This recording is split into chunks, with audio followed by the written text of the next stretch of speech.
Hello everyone, welcome again on your YouTube channel Taming Physics. Last topic हम लोगों ने पढ़ा था वो क्या था भाई? Hooke's law. और हुक्स लॉ का फॉर्मूला हमने दिया था sigma is equal to E epsilon. Sigma stress है, एप्सिलॉन स्ट्रेन और ई मॉडुलस ऑफ इलास्टिसिटी, यानी यहां से हम मॉडुलस ऑफ इलास्टिसिटी निकालें तो ये स्ट्रेस अपॉन स्ट्रेन। जैसा देखने में लग रहा है कि स्ट्रेस बढ़ाएंगे तो मॉडुलस ऑफ इलास्टिसिटी चेंज कर जाएगा, या स्ट्रेन चेंज करेंगे तो मॉडुलस ऑफ इलास्टिसिटी चेंज कर जाएगा, ऐसा नहीं है। बेसिकली स्ट्रेस बढ़ाओगे तो स्ट्रेन बढ़ जाएगा, स्ट्रेस घटाओगे स्ट्रेन घट जाएगा, मॉडुलस ऑफ इलास्टिसिटी वही रहेगा। इसको हमने कल भी डिस्कस किया था कि मॉडुलस ऑफ इलास्टिसिटी किसका प्रॉपर्टी भाई? मटेरियल का और उसके टेम्परेचर का।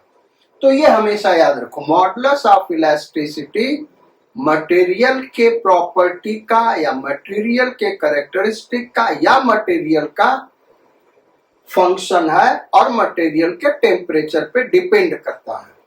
अब ये मॉडुलस ऑफ इलास्टिसिटी तीन डिफरेंट टाइप का होता है। उसमें से एक है यंग्स मॉडुलस ऑफ इलास्टिसिटी, दूसरा बल्क मॉडुलस ऑफ इलास्टिसिटी और तीसरा मॉडुलस ऑफ रिजिडिटी या शियर मॉडुलस। तो आज हम लोग यंग्स मॉडुलस ऑफ इलास्टिसिटी या यंग्स मॉडुलस डिस्कस करने चल रहे हैं। यानी हमारा जो टॉपिक है Young's modulus of elasticity. Young's modulus of elasticity.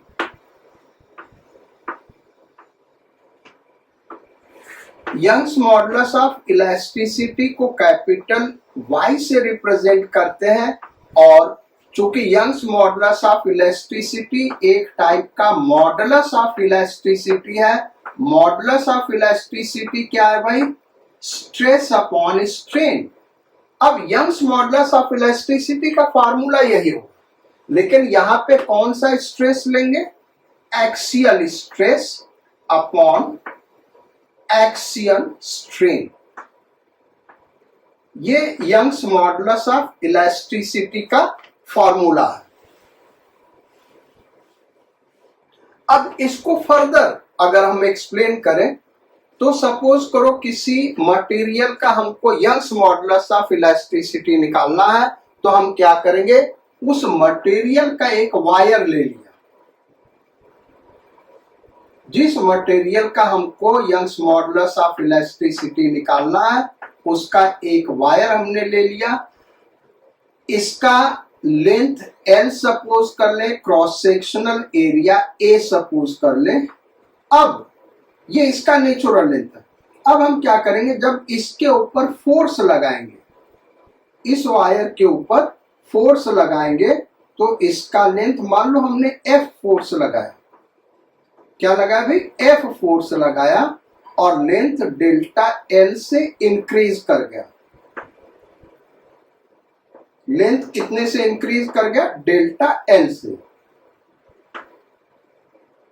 तो एक्सियल स्ट्रेस क्या हुआ? F upon A। F upon A। और एक्सियल स्ट्रेन क्या हुआ? Delta L upon L by delta L upon L। तो ये होगा यंग्स मॉडुलस ऑफ इलास्टिसिटी का फॉर्मूला। यूनिट क्या होगा?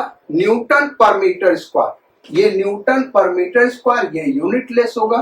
तो यंग्स मॉडुलस ऑफ इलास्टिसिटी या मॉडुलस ऑफ इलास्टिसिटी या किसी भी टाइप के मॉडुलस ऑफ इलास्टिसिटी का यूनिट और डायमेंशन वही होगा जो स्ट्रेस का डायमेंशन होगा। तो ये इसका यंग्स मॉडुलस ऑफ इलास्टिसिटी का थियरी हो गया। अब इसी पे बेस्ड हम लोग न्यूमेरिकल्स करेंगे। बेसिकली इस क्लास में हम लोग बेसिक 11th लेवल और मेडिकल लेवल के क्वेश्चंस करेंगे। फिर जो नेक्स्ट क्लास होगा उसमें हम मेंस और एडवांस लेवल के प्रॉब्लम्स करेंगे, जिसको मेडिकल नीट के भी स्टूडेंट्स देख सकते हैं, क्योंकि उनको वो रिजल्ट याद होगा। कुछ तो क्वेश्चंस कठिन आते हैं, वो रिजल्ट याद होगा तो डायरेक्ट वो आंसर दे सकते हैं। सो फर्स्ट प्रॉब्लम है, व्हाट इज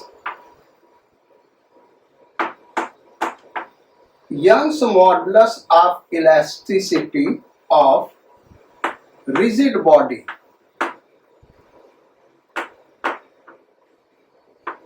रिजिड बॉडी का यंग्स मॉडुलस ऑफ इलास्टिसिटी क्या हो? Formula Young's modulus of elasticity का क्या है? F upon A by delta L upon L। अब रिजिड बॉडी का डेफिनेशन क्या है कि उसके डायमेंशंस को हम चेंज नहीं कर सकते, यानी लेंथ को भी चेंज नहीं किया जा सकता, चाहे हम कितना भी फोर्स लगा दें। इसका मतलब डेल्टा एल क्या होगा बच्चों? 0 होगा, और डेल्टा एल 0 होगा तो यंग्स मॉडुलस ऑफ इंफिनिटी आ जाएगा of rigid body. Rigid body का यंग्स मॉडुलस ऑफ इलास्टिसिटी क्या होगा? इंफिनिटी होगा। मेडिकल में ये क्वेश्चन बहुत बार पूछा जा चुका है। अब आते हैं हम लोग सेकेंड प्रॉब्लम पे, प्रॉब्लम नंबर 2। और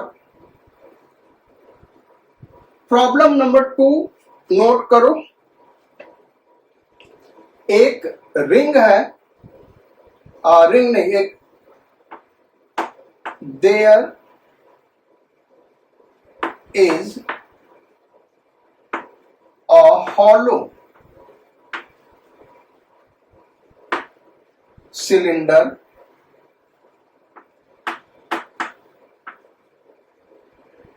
of inner radius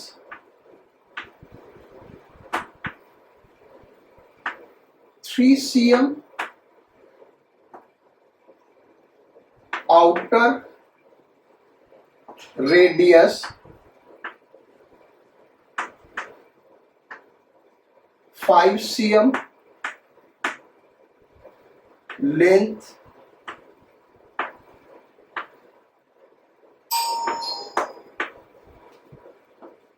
10 metre.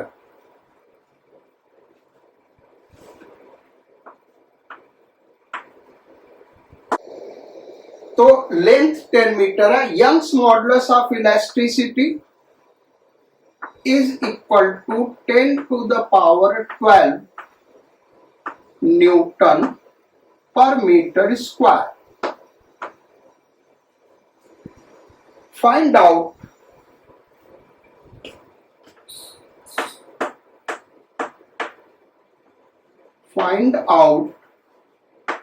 tension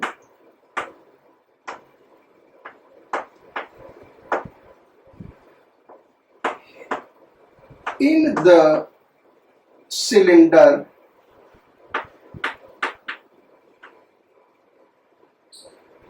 if its length increases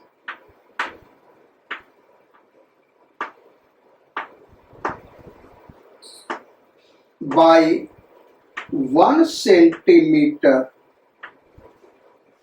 यानी इस सिलेंडर पे जब हम टेंशन अप्लाई कर रहे हैं तो लेंथ 1 सेंटीमीटर से इंक्रीज कर रहा है, तो टेंशन कितना अप्लाई किया ये हमको निकालना है। अब फार्मूला देखें तो फार्मूला क्या है? Young's modulus is equal to F upon A upon delta L by L, यानी F is equal to Y A delta L upon L। So Young's modulus कितना दिया, 10 टू द पावर 12। अब area क्या होगा, पाई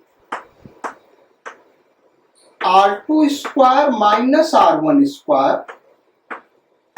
भाई जो जहां पे मटेरियल वही वाला एरिया लेंगे, तो मटेरियल इनर रेडियस दिया 3 सेंटीमीटर, आउटर रेडियस 4 सेंटीमीटर, तो फिर एरिया क्या होगा मटेरियल का, cross sectional area pi R2 square minus R1 square, delta L 1 centimetre यानी 10 टू द पावर माइनस 2, और L कितना दिया हुआ 10 मीटर। सो ये -2, ये ऊपर गया -3, यहां हो गया 10 टू द पावर 9। कितना हो गया भाई, 10 to the power 9 into pi. अब ये सेंटीमीटर में दिया तो मीटर में हम कन्वर्ट करेंगे, तो 5 स्क्वायर माइनस 3 स्क्वायर, ये हो गया 16 into 10 to the power -4। So ये हो गया 16 pi into 10 to the power 5 newton. इतना टेंशन हम अप्लाई करेंगे तब जाके उसका लेंथ 1 सेंटीमीटर इंक्रीज करेगा। अब आते हैं प्रॉब्लम नंबर 3 पे। सो प्रॉब्लम नंबर 3 क्या है, नोट करो।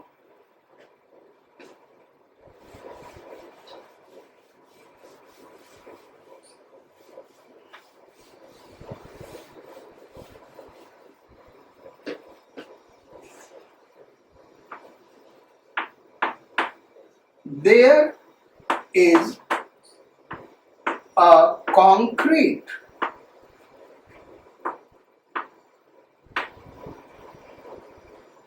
column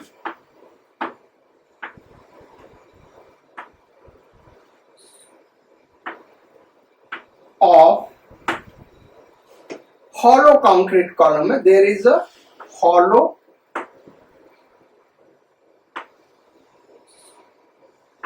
concrete column of square cross section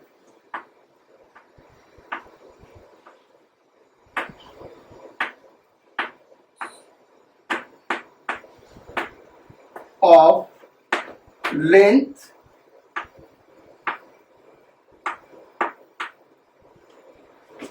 10 meter, Young's modulus 10 to the power 8 Newton per meter square. Find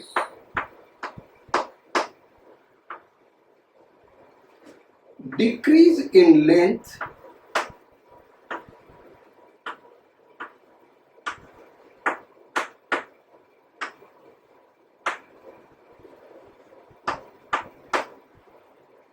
if a block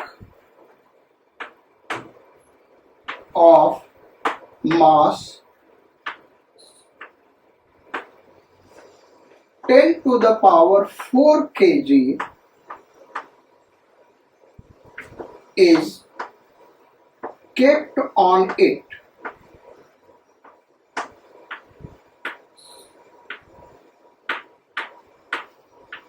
अब जो हॉलो क्रॉस सेक्शन है उसके डायमेंशंस हम यहां पे दिखा देते हैं।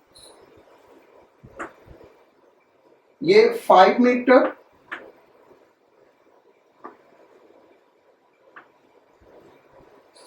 और inner dimension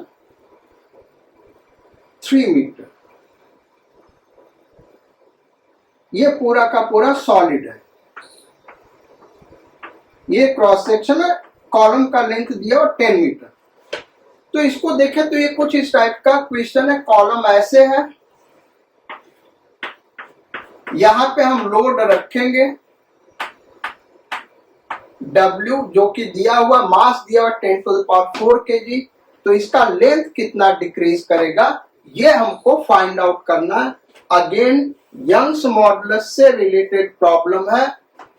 so Young's modulus is equal to F upon A by delta L by L।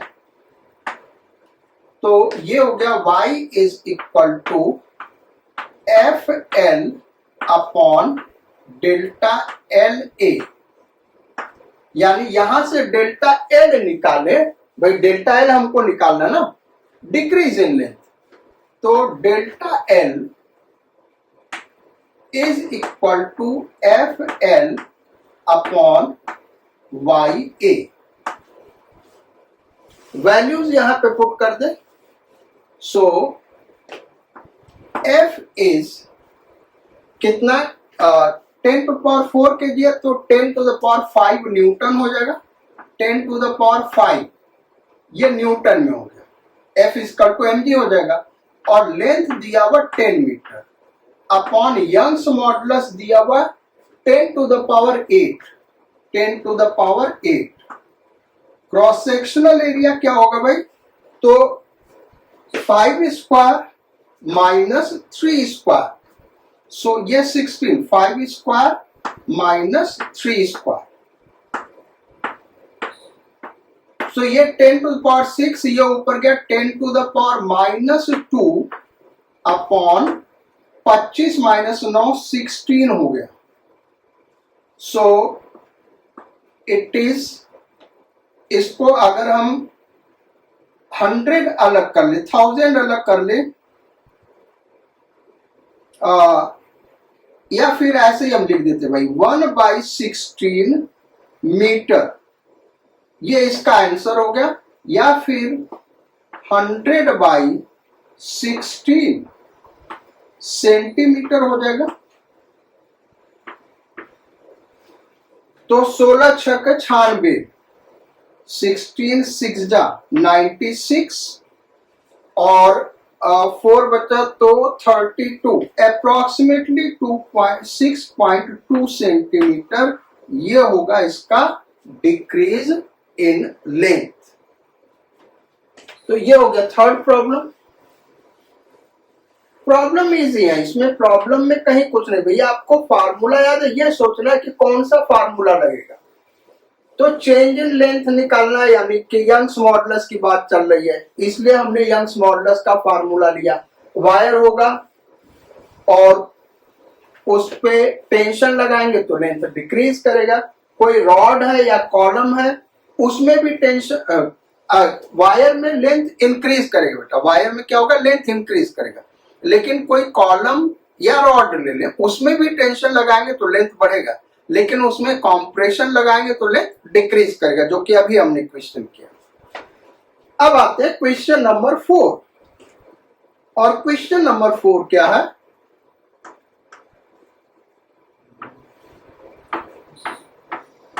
दो वायर हैं और इनको ऐसे हैंग किया गया। This is 4 kg, this is 6 kg, this is wire A, wire B। So question यह है कि इन दोनों का यंग्स मॉडुलस सेम है, क्रॉस सेक्शनल एरिया सेम है, लेंथ सेम है, यानी लेंथ का मतलब नेचुरल लेंथ सेम है। क्वेश्चन है find ratio of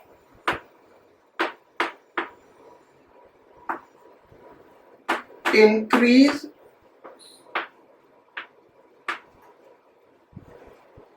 in length of wire A and B। Wire A and B में जो इंक्रीज होगा लेंथ का उसका रेशियो निकालना, दोनों आइडेंटिकल वायर है सेम मटेरियल का। सो सॉल्व कैसे करेंगे? डेल्टा एल के लिए फार्मूला क्या है? अभी हमने दिखाया था delta L is equal to F L upon Y A. तो delta L of A is equal to क्या होगा? ए पे कितना फोर्स लग रहा है, तो जितना टेंशन होगा, और कितना टेंशन होगा? 6 केजी और 4 केजी दोनों का टेंशन यहाँ आएगा, यानी 10 केजी का लोड ये बियर कर रहा, तो 100 न्यूटन टेंशन आया। 100 length L, Young's modulus Y, area A, F L upon Y. ऐसे delta L B is equal to क्या होगा? तो इस वायर में केवल इस लोड की वजह से टेंशन आएगा, तो 60 L upon Y A. So delta L A upon delta L B is equal to, दोनों डिवाइड कर दिया हमने, ये आ गया 10 अपॉन 6 या 5/3। सो दिस इज द आंसर, ये इसका आंसर हो गया। अब इसमें ट्रिक केवल यही था कि भाई दोनों में टेंशन अलग अलग है, वो ध्यान से देखना है, तो आंसर सॉल्व करने में कोई मुश्किल नहीं होगा। Now problem number 5।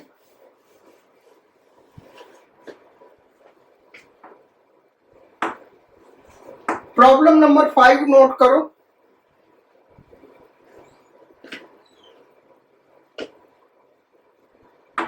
A ball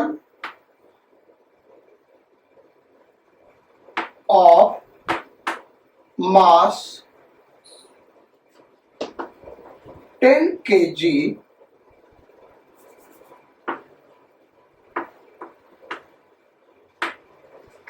is moved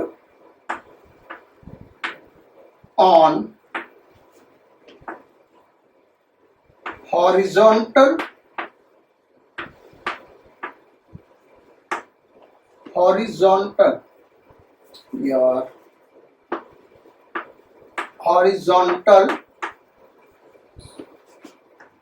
circle with speed 20 meter per second by a light string of, एक लाइट स्ट्रिंग है, length 10 centimetre, of length 10 metre,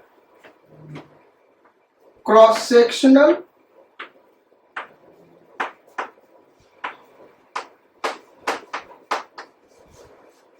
area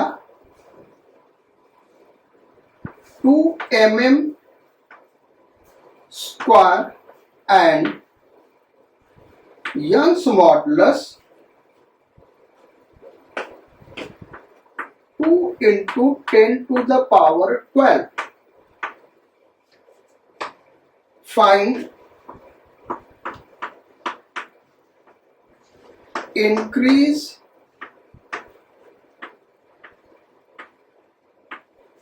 in length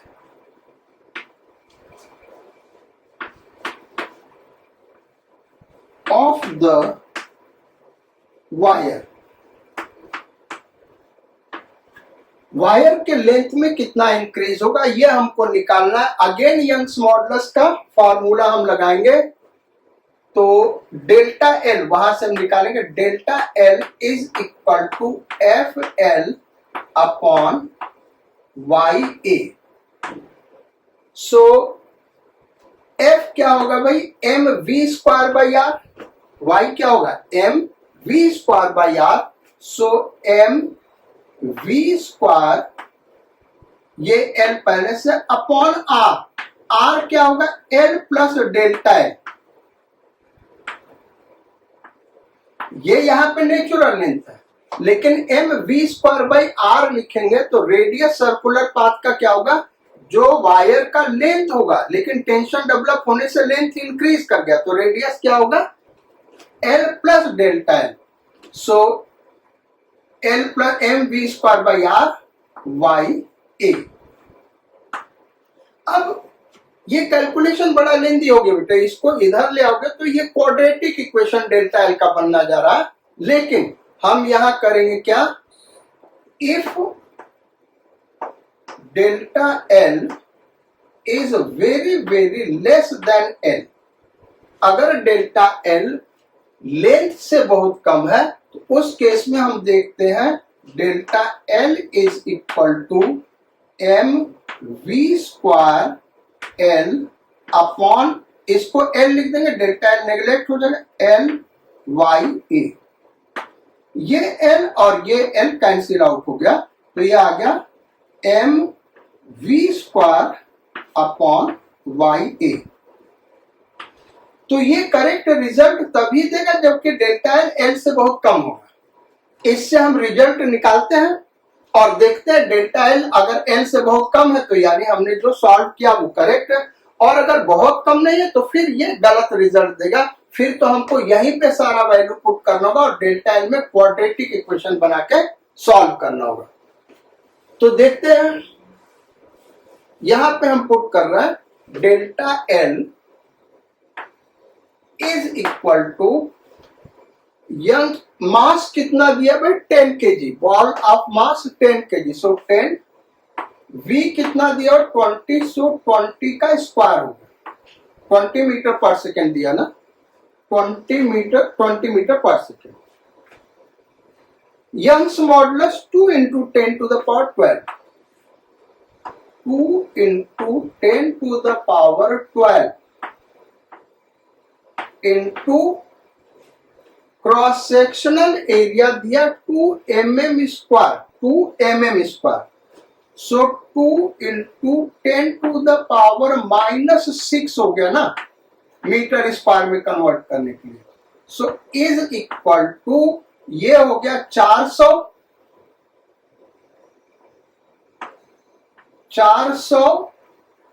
into 10, 4000, और ये हो गया 4 इंटू, ये हो गया 10 to the power 6, ये 12 है, ये -6, so it is 10 to the power -3। इसको ये 1 हो गया और ये हो गया 10 to the power -3 मीटर, यानी 1 mm। अब हम देखते हैं कि हमने जो एजम्पशन लिया था वो करेक्ट है कि नहीं। तो डेल्टा एल 1 mm है और एल 10 मीटर है, यानी हमारा एजम्पशन करेक्ट था, यानी ये आंसर करेक्ट है। सो ये इसका क्वेश्चन नंबर 5 का सॉल्यूशन हो गया। अब आते हैं नेक्स्ट क्वेश्चन, क्वेश्चन नंबर 6। तो क्वेश्चन नंबर 6 ये बहुत ही इंपॉर्टेंट क्वेश्चन है। जो लास्ट 2 क्वेश्चन दे रहे भाई ये 11th लेवल के हॉट क्वेश्चंस में कर सकते हैं। 11th का हॉट लेवल क्वेश्चंस है, यानी हाई ऑर्डर थिंकिंग, नीट के लिए इंपॉर्टेंट है, मेंस में भी ऐसे क्वेश्चंस पूछे जा सकते हैं। परफेक्टली स्मूथ सरफेस है, यहां पे एक ब्लॉक, 2 ब्लॉक है, मास m1 m2, एक स्ट्रिंग से कनेक्टेड है, स्ट्रिंग का Young's modulus y, cross sectional area a, length l। यहां पे फोर्स F1 लग रहा है हॉरिजॉन्टल फोर्स, और यहां पे फोर्स F2 लग रहा है। ये जो लेंथ है ये नेचुरल लेंथ है, ये हमेशा याद रखना भाई, जब भी लेंथ दिया होगा natural length. Find increase in length of wire, wire का लेंथ कितने से इंक्रीज करेगा। तो अब देखो भाई ये सिस्टम रेस्ट में नहीं है क्योंकि F1 F2 अलग अलग है, यानी ये एक्सेलरेट होगा। अच्छा ये भी नहीं दिया कि कौन सा ज्यादा कौन सा कम है, ऐसा तो कुछ दिया नहीं है।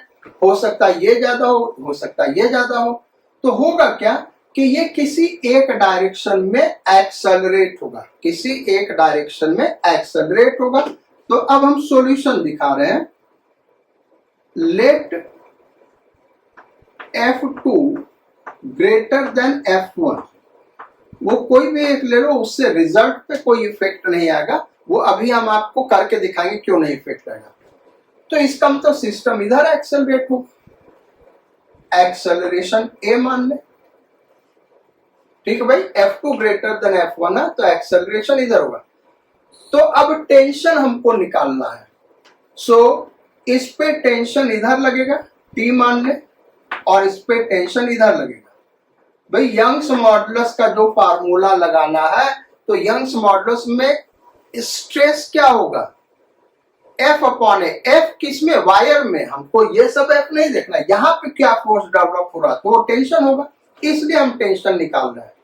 तो इस टेंशन को निकालने के लिए हम पहले इस पे न्यूटन सेकेंड लॉ लगाएं। तो T minus F1 is equal to M1A, और इस पे न्यूटन सेकेंड लॉ लगाएं तो F2 minus T is equal to M2A। इस दोनों इक्वेशन को ऐड कर दे, एक्सेलरेशन आ गया, और फिर उस एक्सेलरेशन को किसी भी एक इक्वेशन में पुट कर दोगे, टेंशन आ जाएगा। ये हम केवल नए स्टूडेंट्स के लिए दिखा रहे हैं जो हमारे पहले के लेक्चर नहीं देखे हैं। अदरवाइज लॉज ऑफ मोशन में ये प्रॉब्लम हमने कराया हुआ। टेंशन का डायरेक्ट फार्मूला बताया बेटा, ये दोनों इक्वेशन सॉल्व करोगे तो जो टेंशन आएगा वो होगा T is equal to M1 F2 plus M2 F1 upon M1 plus M2।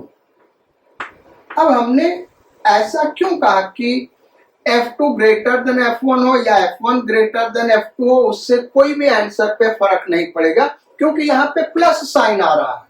Minus sign आता तो फर्क पड़ता। ये दोनों इक्वल हो तब भी कोई फर्क नहीं पड़ेगा, तभी ये करेक्ट आंसर देगा।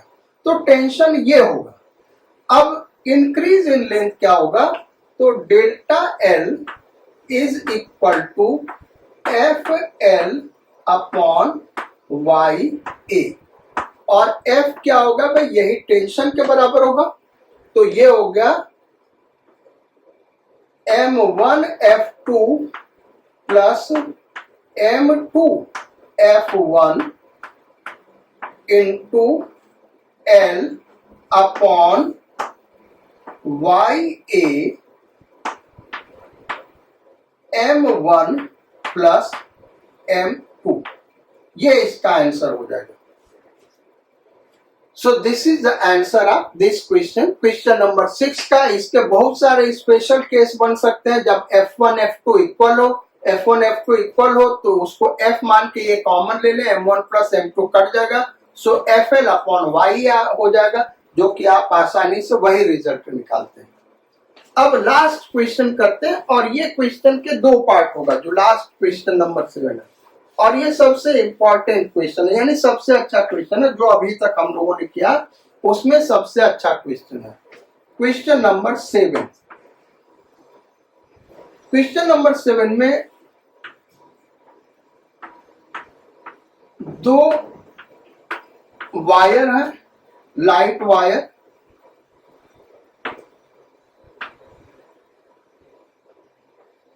और ये एक लाइट रॉड से कनेक्टेड है। भाई क्या ये एक लाइट रॉड है, ये याद रखना, मासलेस रॉड है। ये स्टील का वायर है और ये एल्यूमिनियम का वायर है। इसका यंग्स मॉडुलस है 200 into 10 to the power 9 newton per metre square, और इसका यंग्स मॉडुलस है 70 into 10 to the power 9 newton per metre square. Identical wire, same area same length, यानी डायमेंशन सेम है, area same, length same, light wire, ये light rod है, यहां से यहां तक का लेंथ है 1.05 मीटर।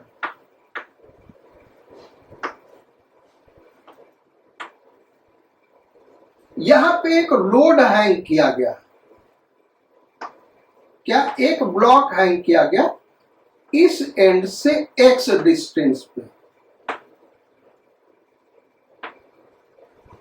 क्वेश्चन यह है, find value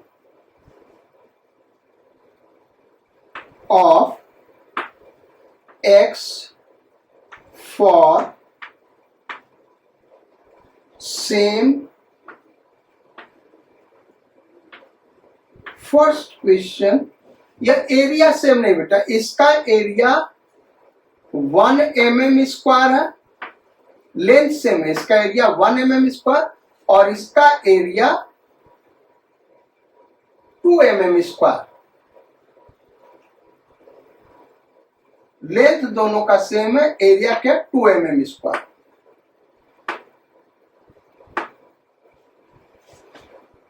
So find the value of x for same stress.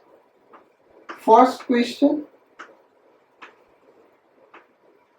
Second question, same strain. ये दो पार्ट है क्वेश्चन के। एनसीईआरटी का प्रॉब्लम है, आप इस प्रॉब्लम को एनसीईआरटी में खोजेंगे, मिल जाएगा इसी चैप्टर में। अच्छा क्वेश्चन है, इसलिए हमने ये क्वेश्चन एनसीईआरटी से लिया है। कह कि ये दोनों लाइट वायर है, स्टील और एल्यूमिनियम के। ये स्टील, ये एल्यूमिनियम का वायर है, यहाँ पे हमने लिखा था, मिटा दिया था, एल्यूमिनियम का वायर है। यंग्स मॉडुलस दोनों का दिया हुआ। Cross sectional area steel wire का 1 mm स्क्वायर, एल्यूमिनियम वायर का 2 mm स्क्वायर। लेंथ दोनों का सेम है, लाइट वायर है, ये लाइट रॉड है 1.05 मीटर का। इस एंड से x डिस्टेंस पे एक ब्लॉक हैंग किया गया। इस x का वैल्यू निकालना है सच दैट दोनों में सेम स्ट्रेस डेवलप हो, पहला क्वेश्चन। दूसरा, दोनों में सेम स्ट्रेन डेवलप। अब इसको सॉल्व कैसे करेंगे? तो सॉल्व करने के लिए क्या करना हमको, यहां पे इसमें और इसमें सेम स्ट्रेस डेवलप हो रहा है, तो अगर इसका स्ट्रेस हम सिग्मा मान लें तो इसका भी स्ट्रेस सिग्मा होगा। तो इसमें फोर्स कितना डेवलप हुआ भाई? Sigma into cross sectional area, और इसमें फोर्स कितना डेवलप होगा? Sigma into cross sectional area. तो इसके फोर्स को हम F1 मान लेते हैं और इसके फोर्स को F2 मान लेते हैं, F2 मान लेते हैं। तो F1 और F2 का रिलेशन, पहली चीज तो F1 प्लस F2 क्या होगा? इसी वेट के बराबर का। दूसरा, F1 और F2 का टॉर्क इस पॉइंट के अबाउट 0 होगा।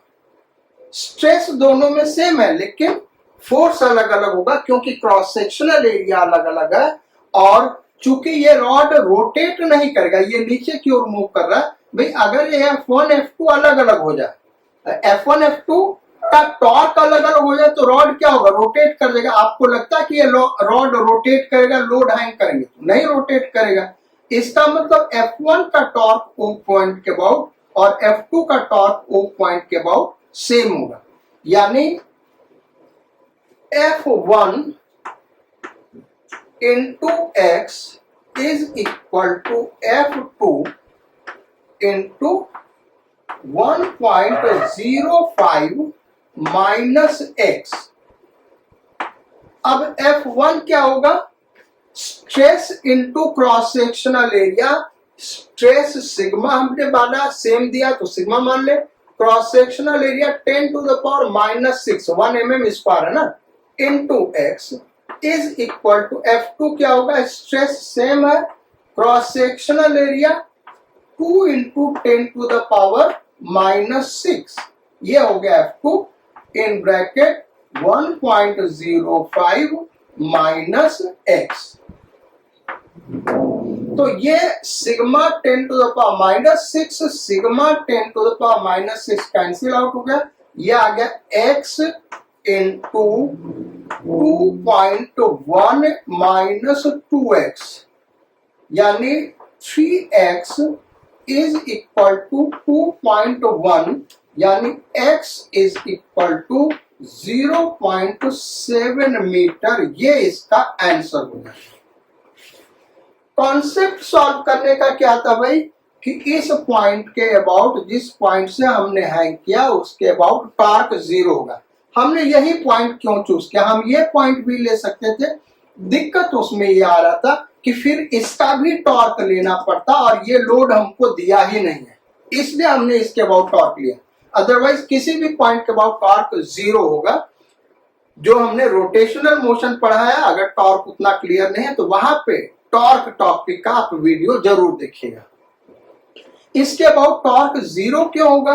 क्योंकि जब हम लोड हैंग करेंगे तो ये वायर रोटेट नहीं करेगा, और रोटेट नहीं करेगा तो इसका, इस लोड का टॉर्क तो इसके अबाउट 0 हो गया। इसका मतलब इसका और इसका दोनों का टॉर्क मिलके इसके अबाउट 0 होना चाहिए, इसलिए हमने इसको सॉल्व किया था ऐसे।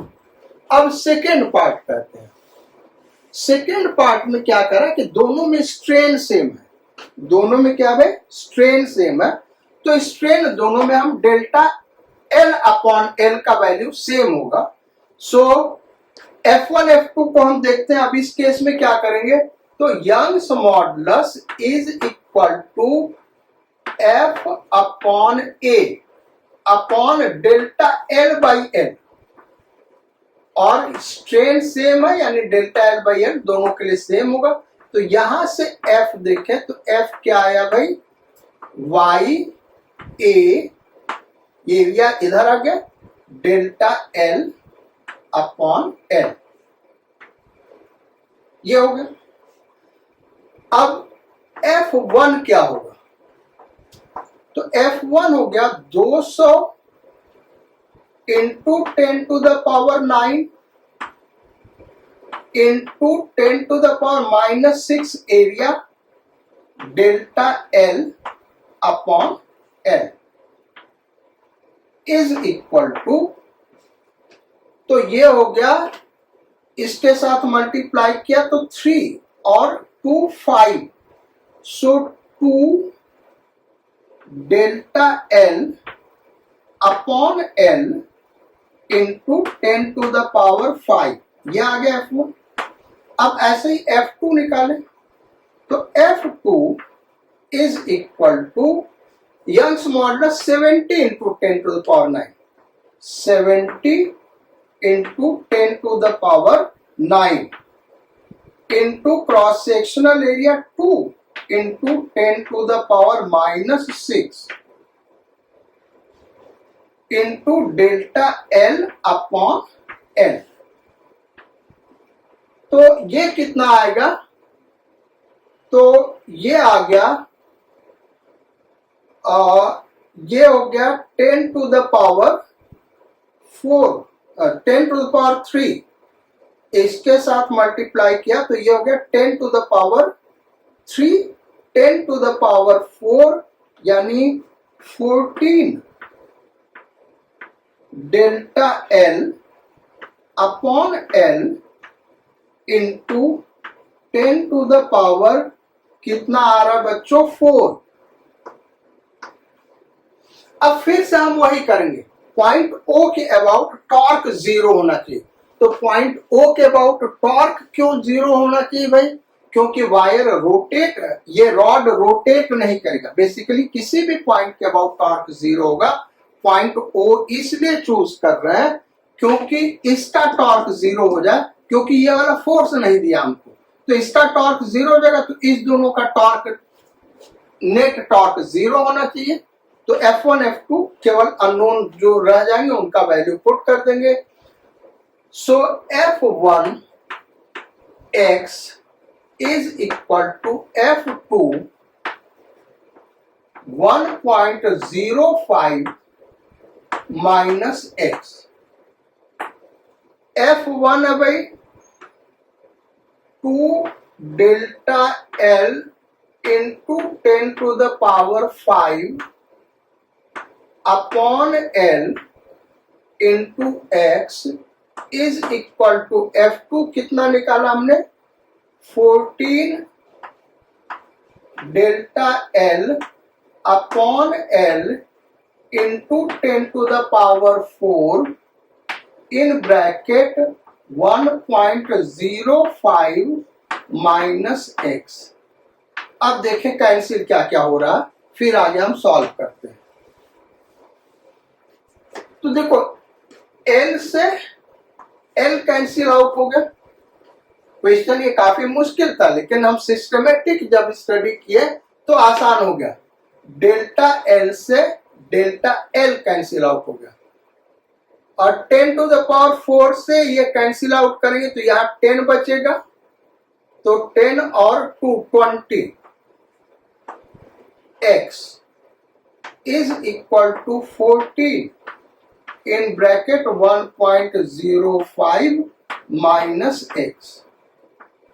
2 से कैंसिल आउट हो रहा, 10x is equal to 7 यहां बचेगा, तो 7 से मल्टीप्लाई किया तो ये आ गया 7.35 माइनस 7x।